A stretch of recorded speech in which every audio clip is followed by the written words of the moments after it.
welcome to the AAU TV Mid-Week News, and we are coming to you from the headquarters of the Association of African Universities, Accra, Ghana. My name is Jemima Deladem Dotsey, and joining me in the studio are Imelda, Amouji. And my name is Agyemang, Darko. In our headlines for higher education, the African story retold by the Pan-African Heritage World Museum project. And also, students have to be part of universities' SDG efforts.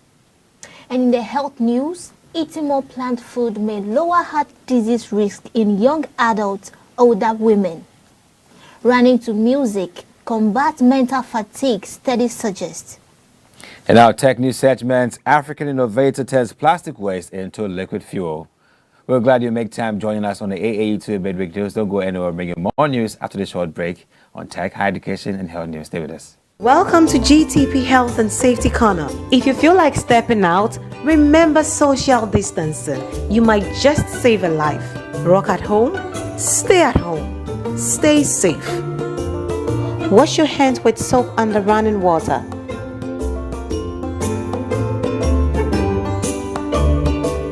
Spaced out but still in touch. Check in on your loved ones and stay safe. GTP, timeless. The first Pan-African Heritage World Power Conference, which was held from 5th to 7th August 2021 in Accra, Ghana, saw a hybrid power conference that provided a platform for world-class cultural artists, creators, academics, entrepreneurs, diplomats, cultural leaders, and youth groups from all over the world to meet, network, and to share their story. AAU conference, which was held from the 5th to 7th of August 2021 in Accra, Ghana, saw a hybrid conference that provided a platform for world-class cultural artists, creators, academics, entrepreneurs, diplomats, traditional leaders, and youth groups from all over the world to meet, network, and to share their stories.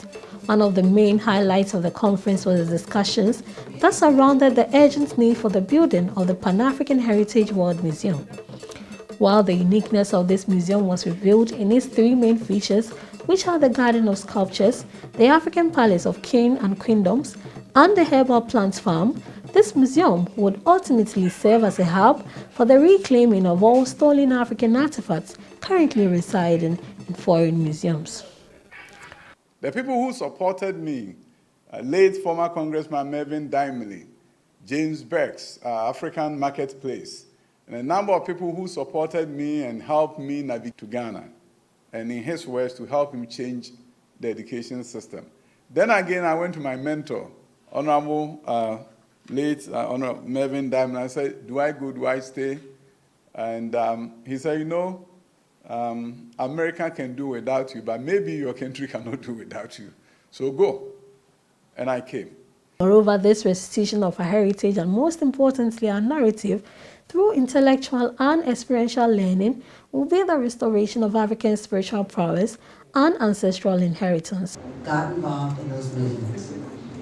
So you young people here today, you are truly our change agents. You are the ones who really make the difference. And it's not only in here, but in the diaspora. Young people have made the difference, and that's when the world wakes up. So important because there's a big gap, a knowledge gap.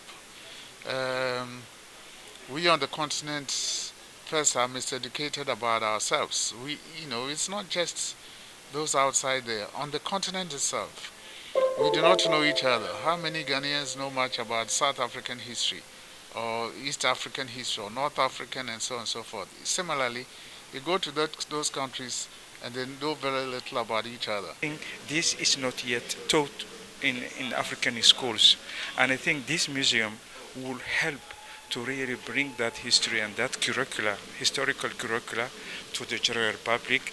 When we even face the slave trade, highly would so many of Africans even understand the real African culture. So with this project coming on board, our younger generation, especially the ones that are coming up now, will actually understand the African heritage, the African culture, what is really mandated of us, because we've all lost our roots.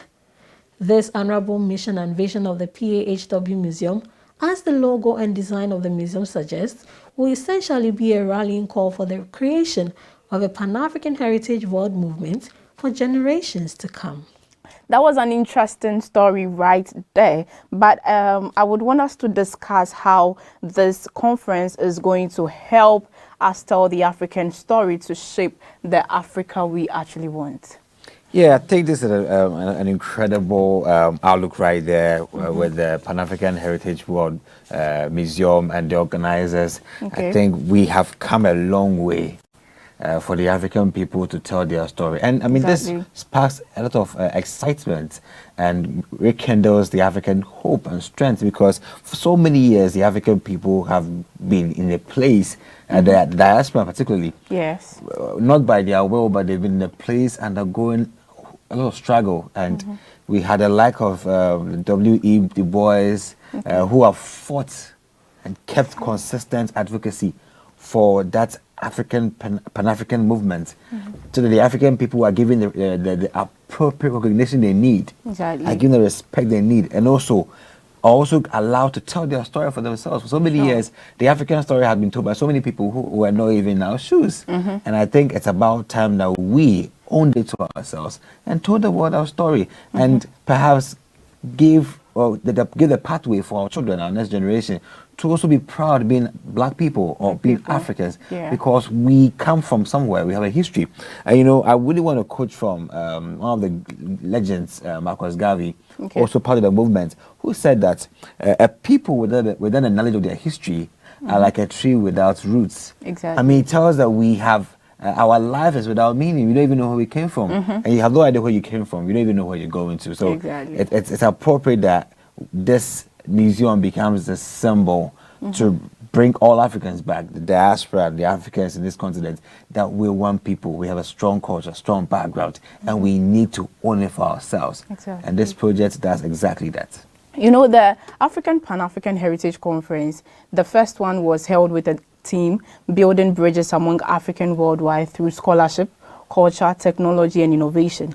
And you know, many a times the African story is either being swept under the carpet and not given the needed attention that it needs to be given. And you know, to be able to tell or talk about one's culture, one's rich culture or history, one has to get evidence of it, not just by word of mouth. So right now, when you visit the museum and you see the chains that were used to bind our people, that alone should tell you that Africans were strong or are still strong, and not to actually listen to the miscommunication that comes with our education when they say Africans are weak and, you know, we can't do this, we can't do that. So I think with the brand that's, let me put it that way, brand that the Europeans have set for themselves, because when we talk about the European continent, we know what they do and what comes into our minds. So with that brand, I think Africans can also go ahead and, you know, do something or get that recognition that the Europeans have gotten.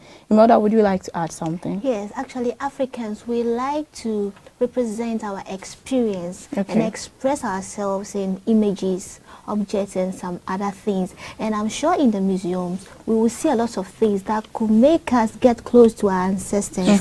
Though we are present, but when you get there, they start telling you the stories and you are looking at the object, you feel so close. And it will really help us as Africans to remember where they started and their vision, where they wanted to go. And we, the youth, will be able to run the race with their baton passed to us. Okay, that's great. So now we have with us Dr. Yvette Butler-Yeboah, MD for Gap Busters Incorporation USA. Doug, we are glad you are with us. So Doug, you were the first speaker during the conference and you spoke about the role of the youth in diaspora towards the African story. Doug, please, can you elaborate more on that? I start off, and one of the things, I always look at some of the old proverbs, and especially one that Nelson Mandela had said. And he said, education is the most powerful weapon which you can use to change the world. And it's really our job as the elders in the community to educate our young people so they can move forward, because they are truly the change agents. And when we start thinking about the diaspora, we have to really bridge the gap between our young people on the continent of Africa and those who have been spread around the globe. Because the only way something's going to happen is we start working together. And I look at all the things we talk about, just so much we don't know about each other. And the more we learn about one another and the more we share our cultural backgrounds, the more we'll realize that we're more similar than different, and that we all are one, and we all come from the same seed. And together we can move mountains. Because divided as our youth are, and as a wedge between those in the diaspora and those here in the continent, there's a huge wedge. And we have to remove that wedge. And that comes with understanding one another and having these cross-cultural working together and really changing the world. Thank you so much, Doc, for that. And I think I would also want to make a follow-up with Doc. Doc, I really want to find out from you also with regards to the avenues that we really need to connect with the youth in the diaspora. The African youth wishes to make that connection, but we want to ask, what's the avenue that we can also leverage on to create this link with the youth in the diaspora? Asking also, one thing we have to definitely expand and promote our cultural awareness of one another. That's the first and foremost. And once we really start doing that, then we start building understanding and connecting us throughout the world. And with social media, we can reduce this divide that we have amongst one another. And we definitely have to get better at it, especially getting more constant communication. And this whole virtual setting now that we're in, we can really kind of move the needle of alleviating some of the barriers that exist between us and learn about our culture. We also have to start building strong global partners with one another as young individuals. And those of us who have been here and done that, we have to teach these young people how to really bridge this gap. And we really need to increase and encourage diversity and increase the academic achievement of our youth, and ensuring that we as I don't want to say young people, but as young people, they have a true competitive edge. And some of the ways that we can do that is like we're doing now through the virtual media. We definitely can do it by in-person exchanges. Once things are a little bit less COVID related, we can start thinking about really picking up those culture exchanges, because those are things we need to happen. And we also can start using more of our social media for written communication with one another. The email is a great way to learn about each other and really start our dialogue. And one of the things that we've been doing is having that structured pen pal, as they used to call it, but it's that structured relationship where young people are talking to each other online and getting to know each other and finding out what are some of the similarities, the differences, and working together. One of the things that we've done here, which I'm really excited, because I've had several young people come to the University of Ghana and come across, and they were, when they were in the universities, they came and did a semester abroad. And I'm really excited to say we have 4 young ladies who have done that, and 3 young ladies and 1 male, and one of them will be here next week with me. So she's coming back to actually come back to Ghana. Just doing some of those things makes a difference. And so she now is a global citizen. As you know, the young ladies who won for the STEM competition last year and the year before, one of our young ladies who's an engineer now, while she was at Spelman, her name is Najma Thomas, she came and she worked with those young ladies here, and it showed coming together, and they won first place 2 years in a row. And what was really exciting, she was here last year when they won again.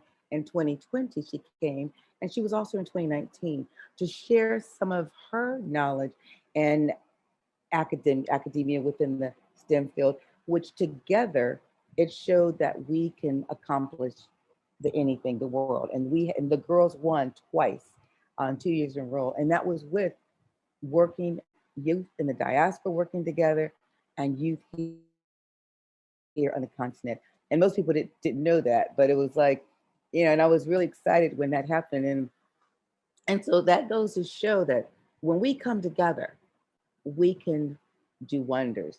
And one of the things I was going to say, and also a few things I'm going to say, we need to start promoting the opportunity for investing in our youth. And that's the first thing that we need to do as older individuals and adults, as we want to say, instead of youth. I don't consider myself a youth, but I consider myself youthful in mind. But we have to put young people at the helm. They have to be put first. We have to start creating entrepreneurship opportunities and programs that target the youth. Right now, most entrepreneurship programs aren't even considering the youth, and they're not at the table. They should be at the table every step of the way. One of the things that I truly believe in is having youth at the decision-making process.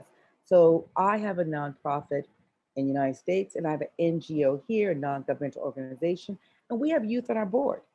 So youth bring a lot of value added access to, added value to our organization, and they bring a lot of, we can give them the experience, but they bring the exposure of real time. We have forgotten real time when you think about it, because we're not on the ground. Our youth are on the ground. We also need to promote, and you said STEM, we need to promote STEM education targeting our youth. We also need to launch, as I mentioned, these cross-cultural exchange programs to increase understanding of our African youth here and those in the diaspora. And we need to collaborate and partner with other organizations who are doing this type of work to really expand and reach more individuals. And I tell people that you don't have to go out and start something on your own. Join up with agencies already doing the work to expand your reach to that population. And I think if we start working more collaboratively together, we can change the whole trajectory of our young people and the world. And that's the only way things are going to happen and change in this country and worldwide. All right, Doc. Thank you very much, Doc. I would think also over to you, Jemima. Sure. Thank you so much for having us, Doc. Moving on in our higher education. Higher education institutions in Africa need to empower students to contribute individually as a group to the Sustainable Development Goals, SDG, by setting individual SDGs and by building their own sustainable development competencies to advance their goals. Higher education institutions in Africa need to empower students to contribute individually and as a group to the Sustainable Development Goals by setting individual SDGs and by building their own sustainable development competencies to advance these goals. Speaking about the role of students in efforts by the higher education sector to work towards the SDGs, Susanna El-Massa, a professor of economics and finance at Cairo University in Egypt, recommended a sustainable development competency framework for students, faculty, and staff. Such a framework would guide institutions in terms of both their formal and non-formal education roles and create a coordinating body to document and pull together all the sustainable development-related activities that could help to build students' sustainable development competencies. Create a vision for student activities to build student sustainable development competencies as a preset at a sustainable development competency framework. El-Massa, who presented a paper titled Engendering Sustainable Development Competencies in Higher Education, the Case of Egypt, at the July conference of the Association of African Universities, has support from other experts about the importance of getting students involved in the SDGs. Professor Margaret Ferrer, the managing director of the Ethiopian Institute for Higher Education, is one of them. Students can set personal SDGs and submit them in writing. They can group SDGs and pitch them as a personal SDG, and then winning ideas can receive funding from the university for further elaboration as students' projects. Award-winning presentations of project ideas should be recommended for business incubation, she suggested. She added that incorporating SDGs fully into the higher education sector might transform the world from the bottom up and at a low cost while educating scientists, researchers, lecturers, and students. According to her, the SDGs have great potential for higher learning institutions as they can create startups, incubation centers, and employment. That was a remarkable story right there, but I'll read a statement. Professor Margaret Ferrer, the managing director of the Ethiopian Institute of Higher Education, says students can set personal SDGs and submit them in writing. they can group SDGs and pitch them as a personal SDG. And also winning ideas can receive funding from the university for further elaboration as student projects. According to her, award-winning presentations of the project ideas should be recommended for business incubation. So I would want us to discuss how this can help the African students to take part in, the SDG efforts. Agyemang, would you want to? Yeah, well, I think this is a very laudable idea in regards to getting students closer to also contributing to the SDG achievement. And I mean, it's interesting. Have we ever thought of trying to imbibe in our students in African higher education institutions to pick an SDG and draft your project, or perhaps create a project around that and achieve it and pitch it, and perhaps see how you can get support from industry to make it happen? That is the essence of African higher education institutions, to be directly solving problems in our society. So I think the SDG should be a time where we should open it up to our students and encourage them to choose something. Perhaps, for example, number one, end hunger. Okay. So how do we end poverty? Okay. How do we ensure that we end poverty? Then perhaps students come together, draft a concept. Exactly. This concept is supposed to help the system of society, those who are poor or let's say vulnerable, to alleviate themselves from poverty. These students should be able to think and create a solution and pitch it to a panel who are perhaps capable of assessing the strength and weakness of that idea and getting the support they need to go and get results. If every university in Africa does this, believe me, the Agenda 2062 that says that we want an Africa where people or our problems or African people are solutions driven and our problems are solved by Africans. It will be the exact response for that, because Africans will solve their own problems through the SDG that gives them the direction to know what exactly to focus on. So I think it's laudable, and we should give it that hearing so that students in Africa will be given the room to contribute their part to achieving the SDGs. You know, I know that achieving the SDG, first of all, is a collective effort, and the call for higher education institutions to come on board is also laudable. But right now, we are pushing that institutions can also set aside funds that will be used to, push these agendas using the SDG. Currently, there is a global program like the SDG Students Program, which is an initiative by the UN Sustainable Development Solution Network Youth. And this initiative aims at engaging students in higher education in the global effort in achieving the 2030 agenda and the sustainable development goals. And you know that in our students, or with our students, when you put out something that comes with a reward, every student would want to strive hard to get that reward. So I think our research and ideas that we do should, be taken a second look at, because mostly, personally, I have done a project on one of the SDGs, but as I talk to you now, the project is lying somewhere and the solution is, lying somewhere, and we are still facing that same problem. So I think these working with the SDG project or working on it should help us, make an effort. So Imelda, would you like to add something? Okay, yes. Okay, to start with, before you become a student, you are a citizen. Okay. And as part of a citizen of a country, or let's say a continent, you have an environment of influence. And in that environment, you are able to get in touch with those issues that directly affect you. And if these SDGs are being presented to students at a younger age, at a younger level, they will be able to write down all those little things that affect them. And if, let's say, one student bring, we don't have water, there's lack of water in my area, this also student bring, we don't have water, then times 5, you get to know we have water problem in the entire country. Then there will be attention and there will be focus, and they will be able to solve this particular issue. So getting students involved and getting them to get aware of the SDGs is very crucial. interesting. Okay, It's amazing so right there. getting the students involved in the SDG at a tender level is very crucial. Health News is up next. Eating a plant-centered diet during young adulthood is associated with a lower risk of heart disease in middle age, according to a long-term study with about 30 years of follow-up.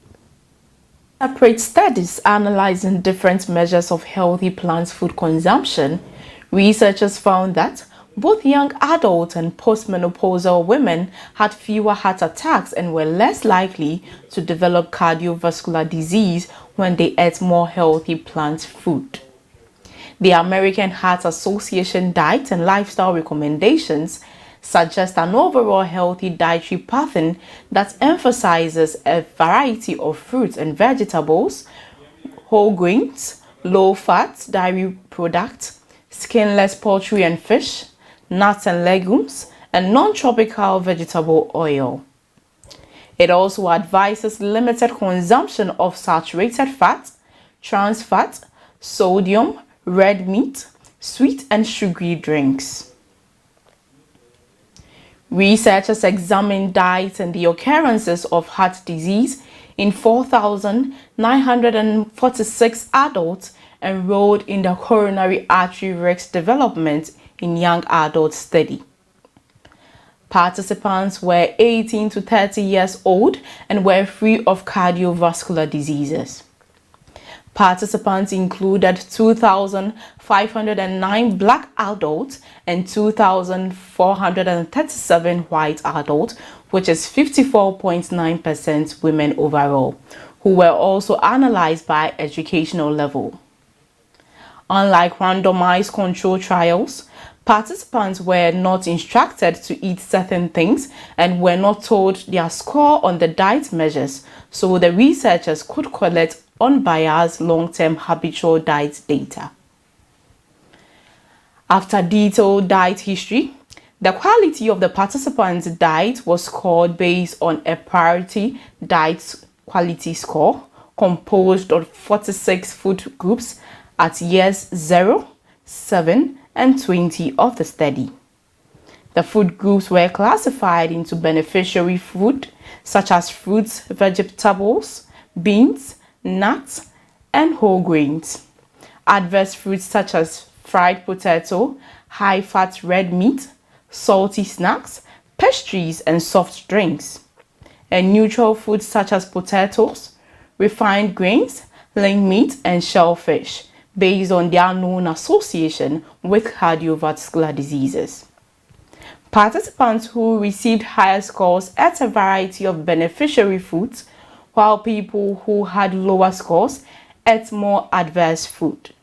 Overall, higher values correspond to a nutritionally rich, plant-centered diet. Interesting health information. So what is a portfolio diet? I would like to know your perceptions. Okay, so a portfolio diet are diets that are designed to lower one's cholesterol by level of including more soy protein, plant sterols, nuts, and soluble fiber in your diet. And with this one, we mean fruits, vegetables, and when we talk about fruits, we all know what fruits are, and vegetables, we all know what vegetables also are. So these fruits, vegetables, oats, legumes, and fixed seed are all examples of the soluble fiber, which helps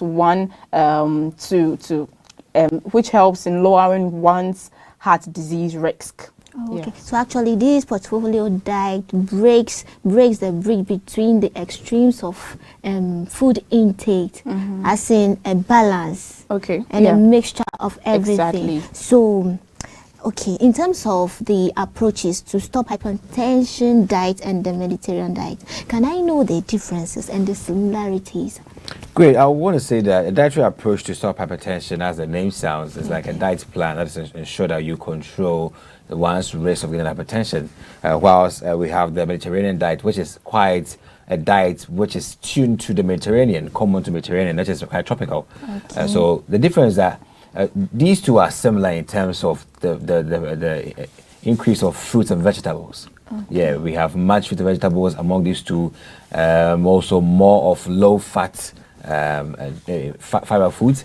But more, the big line between these two is the fact of cereals. Oh. The Mediterranean diet is more of soy protein, so the soy milk and other plant protein compared to the dietary approach to stopping hypertension, which is more of low-fat diary and other fruits and vegetables intensive, basically. So it's a thin line between the two of them, Bill. Okay. Thank you for your submissions. Going on to the second news, listening to music while running might be the key to improving people's performance when they feel mentally fatigued, a study suggests. The performance of runners who listen to a self-selected playlist after completing a demanding thinking task was at the same level as when they were not mentally fatigued. The study is the first to investigate the effects of listening to music playlists on endurance running capacity and performance when mentally fatigued. One text looked at the effect on interval running capacity, alternating between high-intensity running and lower-intensity jogging with a group of 9 physically active exercises and the other on a 5-kilometer time trial with a group of 9 trained runners. The groups completed a 30-minute computer-based recognitive test which puts them in a mentally fatigued state before completing high-intensity exercises. The runners were tested with and without self-selected motivational music. Researchers assisted participants in choosing motivational songs with a pre-test questionnaire asking them to rate the rhythm, style, melody, tempo, sound, and beat of the music.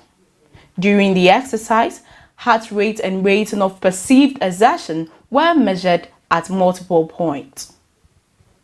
The researchers found the interval running capacity among the mentally fatigued fitness enthusiasts was moderately greater with music compared to without music and was the same as when the participants were not mentally fatigued.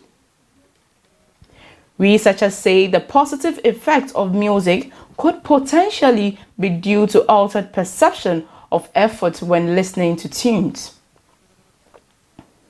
The findings indicate that listening to self-selected motivational music may be a useful strategy to help active people improve their endurance running capacity and performance when mentally fatigued. This positive impact of self-selected music could help people to better maintain the quality and beneficial impact of their exercise sections. A beautiful piece of information. Before then, I would like to read something very interesting here. The findings indicate that listening to self-selected motivational music may be a useful strategy to help active people improve their endurance, running capacity, and performance when mentally fatigued. This positive impact of self-selected music could help people to better maintain the quality and beneficial impact of exercise sessions. So what do we think about this? Well, I think this is an amazing story right there in terms of how music helps people to increase their work pace, and also how music plays a role in delaying fatigue in people. You know, I can attest to the fact that, you know, most of the times I put on my power beats and then I get my songs, my Kwame Eugene, kiddie, pop music, and I'm on the trail on my road. I'm just heading on. I can get tired, but I'm still going to go. There's this music that is really working, and it's my own playlist. Okay, I have to put my Afro pop stars in Africa first before I put my hip hop people below. But you know, on the whole, I'm able to go that far and stay and endure to the distance. And I think the music has a role to play in my mind, and I want to try and then bring in the hormone called adrenaline and the role it plays, and perhaps it's similar. If I can run a long distance with music aiding me to go without getting tired, then I think that adrenaline also has a role to play in ensuring that I have maximized my blood glucose level. I've been able to create more room for air passage, and I'm also able to increase blood pressure. And this adrenaline plays that role for me. So I can relate music and adrenaline, the adrenaline hormone, as far as having a reaction to ensure that anybody who listens to their own music, perhaps on a trail, on a walk, or let's say on a jog, are able to stay strong and never get tired because it's working? Okay. For me, I would like to move from the exercise aspect a little and bring it to our normal levels. You know, even when someone is, you know, let me use Agyemang's example, Kwame Eugene. You know, these people go for programs and perform and all that. You know, the energy that comes with you performing when you hear the crowd hyping you, that alone gives you more energy to do more. Exactly. It gives you that zeal to actually do more because you are getting the hype from your audience or from your fans. So I think, you know, the energy you get from people, okay, also helps you boost yourself to do more of what your people want. Exactly. They call it a positive energy. Exactly. Yeah. So actually, pleasure and work can come in harmony. Exactly. Okay. Don't go anywhere. We'll bring you science and technology news after this short break. GTP Health and Safety Corner. If you feel like stepping out, remember social distancing. You might just save a life. Rock at home, stay at home, stay safe. Wash your hands with soap under running water.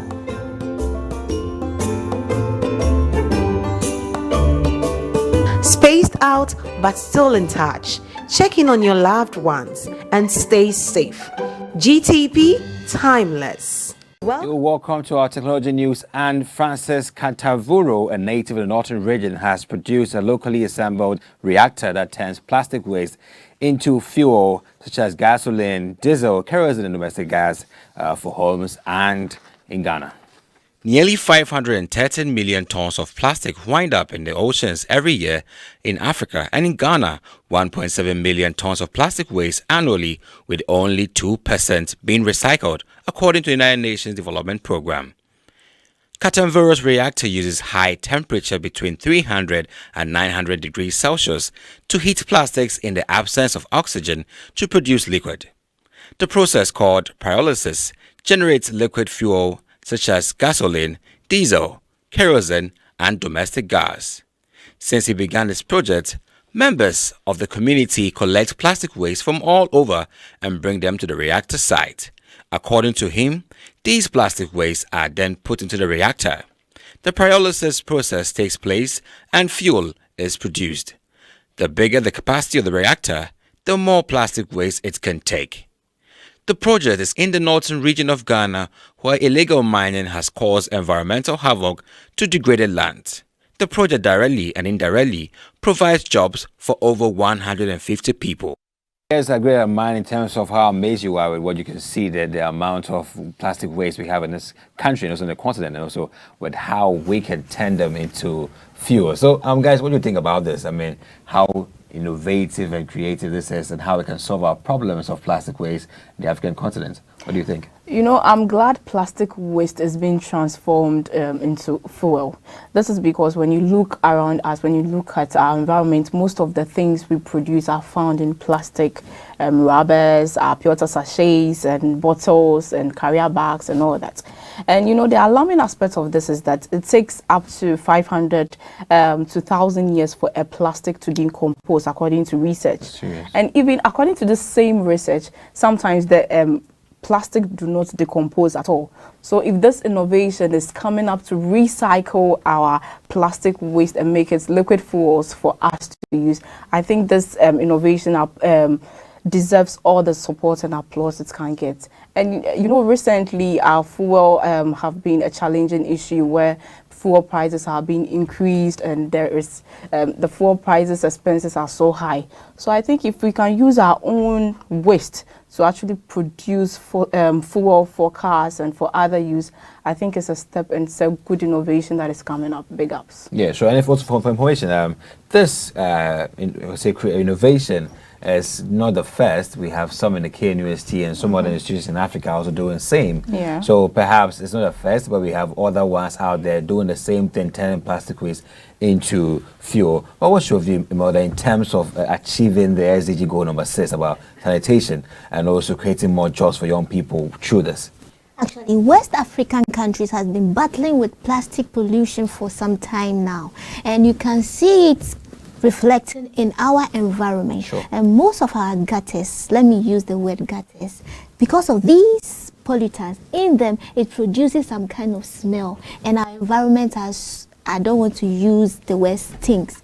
And this innovation will help us clean the environment and make us have a breathable air. Air space free, you can breathe and eat and feel confident. And creating jobs. We will be able to create more producing petroleum producing companies, and we employ a lot of students, graduates, those who have come out of universities. We can employ thousands of them, and it will help our economy. Exactly. I think that we can actually transform our problems into our own solutions in the African continent. So that was all for the news, and in wrapping up, let's take a quick recap of our headlines. In our higher education news, the African story retold by the Pan-African Heritage World Museum project. And also, students have to be part of universities' SDG efforts. Eating more plant food may lower heart disease risk in young adults, old women. Running to music, combat mental fatigue, study suggests. And in our tech news, African innovator turns plastic waste into fuel. Thank you for watching the AAU TV Midweek News as we keep you informed. My name is Jemima Deladem Dotsey. I'm Imelda Amouji. And my name is Agyemang, Darko, and we're glad you spent time with us in AAU TV Midweek News. Have a nice day, be safe, and catch you next time.